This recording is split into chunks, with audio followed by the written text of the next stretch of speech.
नवरात्रर अष्टम दिवस माँ दुर्गा को महागौरी स्वरूप उपासना करा जाए। यह देवी सौम्य रूप।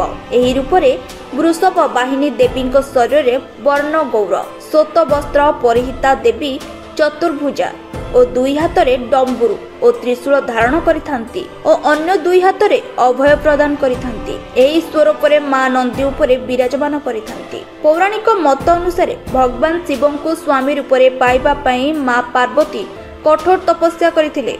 अन्न जल त्याग करी साधना करबा फल तांको शरीर रंग मलिन अर्थात कला पड़ जाइथिला।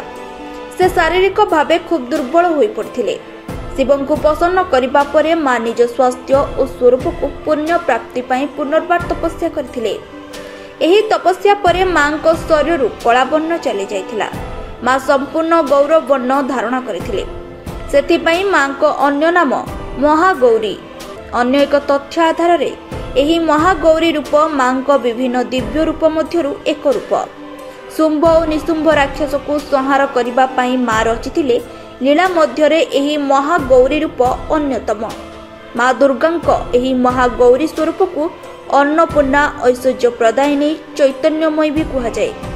माँ को एही रूप में पूजा करने द्वारा शारीरिक क्षमता विकसित होता है और मानसिक शांति वृद्धि पाई थाए। शास्त्र अनुसार 16 उपचार विधान पर एही दिन माता को धला फूल अर्पण करा जायथाए एवं पूरी पनीपरिबा बीरी एवं नड़िया रे प्रस्तुत प्रसाद अर्पण करा जाय।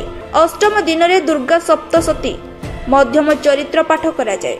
महागौरी रूप में मां को अभय प्रदायिनी भाव में आराधना करा जाय।